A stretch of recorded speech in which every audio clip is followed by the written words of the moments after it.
Bismillahirrahmanirrahim. Assalamualaikum warahmatullahi wabarakatuh. Alhamdulillahirabbil alamin. Assalatu wassalamu ala asrafil anbiya'i wa mursalin wa ala alihi wa sahbihi ajma'in. Yang saya hormati dan yang sangat saya cintai kepada para hadirin perempuan calon penghuni surga insyaallah.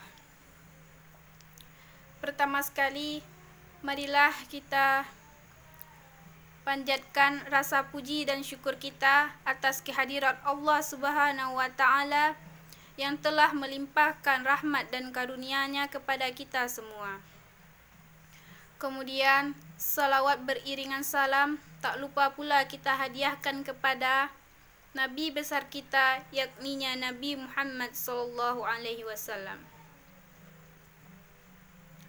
Baiklah, saya akan memberi judul ceramah singkat saya tentang 10 perkara yang harus dijaga wanita ketika menjalankan bahtera rumah tangga.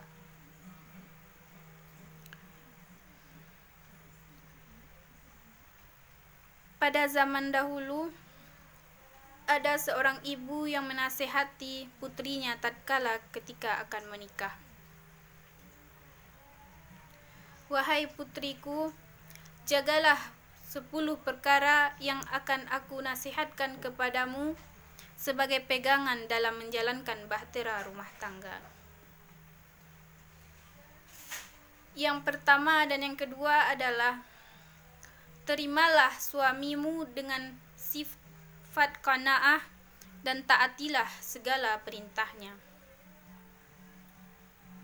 Kita sebagai perempuan tatkala ketika menikah, tatkala akad sudah diucapkan, maka kita wajib menaati segala perintah suami kita asalkan tidak bertentangan dengan Al-Quran dan Sunnah.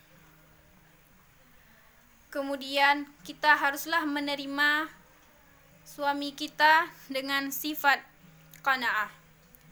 Sifat menerima apa adanya, baik buruknya, kekurangan dan kelebihannya. Kemudian yang ketiga dan keempat adalah jagalah mata dan hidung suami kita. Maksud jaga mata di sini adalah janganlah sampai suami kita memandang yang jelek yang terdapat dalam diri kita. Dan menjaga hidung di sini adalah janganlah suami kita mencium sesuatu yang jelek yang terdapat dalam diri kita. Nasihat di sini mengisyaratkan kita bagi para perempuan yang akan menjalankan bahtera rumah tangga bahwa setelah menikah ia haruslah menjaga tata cara riasnya, wangi-wangiannya dan lain sebagainya yang akan menyenangkan mata sang suami. Kemudian yang kelima dan yang keenam adalah jagalah anak, harta, benda dan keluarganya. Apabila kita menjaga anak-anaknya, hartanya dengan baik atau menjalankan apa yang diamanahkannya kepada kita, niscaya itu akan menghadirkan ketenangan tersendiri baginya. Kemudian yang ketujuh dan yang kedelapan adalah jagalah waktu makannya dan tenanglah waktu tidurnya. Kita sebagai calon istri, apabila sudah menjadi istri dalam sebuah rumah tangga, maka hendaklah kita menjaga waktu makan suami kita. Karena rasa lapar akan membakar amarah. Kemudian janganlah kita mengganggu waktu tidurnya. Karena apabila kita mengganggu waktu tidurnya, niscaya akan menaikkan rasa emosi dalam dirinya. Kemudian yang ke-9 dan yang ke-10 adalah janganlah kita sekali-sekali membeberkan rahasia atau aibnya, dan janganlah kita menentang perintahnya.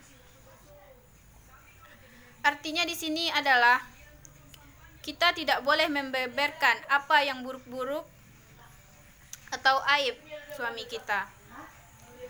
Kemudian janganlah kita sekali-sekali menentang perintahnya. Apabila perintah itu disyariatkan oleh Al-Quran dan Sunnah, maka patuhilah perintahnya dan jangan sekali-sekali menentangnya. 10 perkara ini apabila seorang perempuan memegangnya dengan baik-baik dan menjalankannya ketika akan berumah tangga nanti, maka insya Allah rumah tangganya akan selamat dunia akhirat. Pada hadirat jamaah penghuni surga insya Allah, kita sebagai perempuan haruslah dengan giat dan kukuh dalam menjalankan 10 wasiat ini. Pernah ada suatu cerita seorang istri yang menjaga aib suaminya di depan ayahnya. Seorang pemuda miskin melamar seorang gadis yang kaya. Akhirnya mereka berdua menikah dan perempuan tersebut pergi mengikuti sang pemuda miskin, mengikuti suaminya. Di sana mereka amatlah kekurangan makan dan pangan. Kemudian suatu hari ayah dari perempuan ini mengundang mereka berdua untuk makan bersama.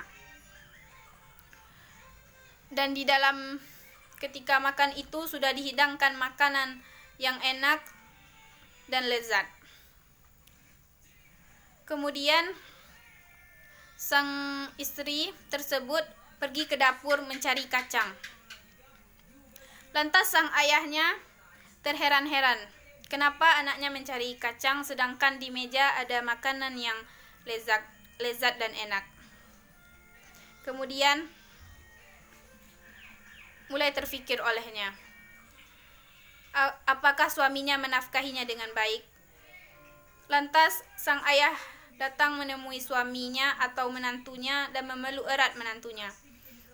Terima kasih wahai anakku telah menafkahi anakku dengan baik, karena sampai-sampai ia bosan dengan hidangan yang lezat dan mencari kacang di belakang. Itulah sedikit kisah yang memotivasi kita agar senantiasa qanaah, istiqomah menjalankan nasihat tersebut. Dan jangan lupa sebuah pernikahan akan dipertanggungjawabkan di hadapan Allah Subhanahu wa taala. Baiklah hadirin hadirat para jemaah penghuni surga insyaallah. Saya sudahi ceramah singkat saya dengan membacakan alhamdulillah. Tak ada manusia yang sempurna, tak luput dari dosa dan kesalahan. Saya pribadi mohon maaf atas kesalahan. Kebenaran datangnya dari Allah. Saya sudahi. Assalamualaikum warahmatullahi wabarakatuh.